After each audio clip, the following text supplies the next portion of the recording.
6h et bientôt 45 minutes sur Europe 1. Place aux experts, donc on va commencer avec l'économie. Tiens, Emmanuel Dutheil ce matin. Commençons avec ça. Eh ben pourquoi pas, vous nous emmenez en vacances. On part, ça fait du bien, au sport d'hiver. Ouais, cette saison, c'est mon cadeau, vacances gratuites ou presque au ski. Plus sérieusement, j'ai eu envie ce matin de vous parler de l'attractivité du ski pour les nouveaux touristes. Ce que j'appelle les nouveaux touristes, ce sont les nouvelles classes moyennes des pays émergents qui accèdent au tourisme.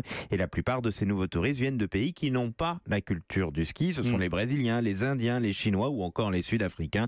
Et pour eux, selon le patron par exemple du Club Med, le ski devient tout simplement un nouvel exotisme. Ça veut dire quoi ça, Emmanuel? Eh bien, la plupart de ces nouveaux touristes ont chez eux des plages, des palmiers et en revanche beaucoup moins de neige. Et du coup, eh bien, pour eux, le ski c'est tout simplement nouveau, c'est des paysans. C'est vrai notamment au Club Med qui s'adresse à une clientèle plutôt aisée. 13 000 Brésiliens par exemple sont attendus là d'ici quelques jours au Club Med. Ça montre une vraie forte progression. Chez eux, plus de la moitié de la clientèle dans les Alpes, où ils ont une vingtaine de villages, sont des étrangers. Et pour ces clientèles aisées, les Alpes sont par ailleurs très compétitifs. Des aéroports internationaux, Lyon, Nice ou Genève, les plus grands domaines skiables au monde, encore un peu de neige, au moins pour quelques années, et des installations plutôt pas trop mal. Oui. C'est pour cela que notamment le Club Med va continuer à investir dans la région. Un nouveau village va ouvrir par exemple aux Arcs pour faire en sorte de lutter contre le manque de neige. Les villages par ailleurs sont de plus en plus pensés pour servir toute l'année, piscine intérieure et extérieure par exemple. En tout cas, l'arrivée de ces nouveaux touristes, c'est vraiment une bonne nouvelle pour le tourisme dans la région, au moment où c'est plutôt tendu du côté des Britanniques, à cause bien évidemment du Brexit. C'est en tout cas aussi un vrai défi pour la France. Des pays sont très bien positionnés pour nous concurrencer, notamment parce qu'ils ont des conditions de neige exceptionnelles. Moi, j'ai appris que les plus belles neiges du monde sont, semble-t-il, au Canada et du côté d'Hokkaido, au Japon. Ah d'accord, bon, c'est bon à J'ai jamais savoir. testé, j'ai jamais testé. Le Haut-Savoyard que je suis dira toujours que les plus belles neiges du monde, c'est en Haute-Savoie. Voilà, Mais je bon, suis désolé, ça a l'air d'être plus proche de Hokkaido quand même.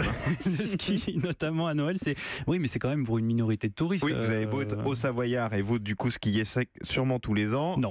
Non. Eh ben, Malheureusement. en tout cas, effectivement, c'est une minorité de touristes. Ce sont des vacances qui coûtent extrêmement cher. Ouais. Et donc, du côté des Français, ce sont des vacances dont profite une toute petite minorité. Cette année, tous les acteurs le disent, malgré tout, il y a eu des réservations de dernière minute pour Noël et le jour de l'an, grâce bien sûr aux chutes de neige. On le verra tout à l'heure dans le journal de 7h30 d'Europe 1. Mais ce qui marche bien aussi pour ceux qui ont la chance de partir à l'étranger, ce sont les vacances au soleil. Il y a un vrai boom pour cet hiver.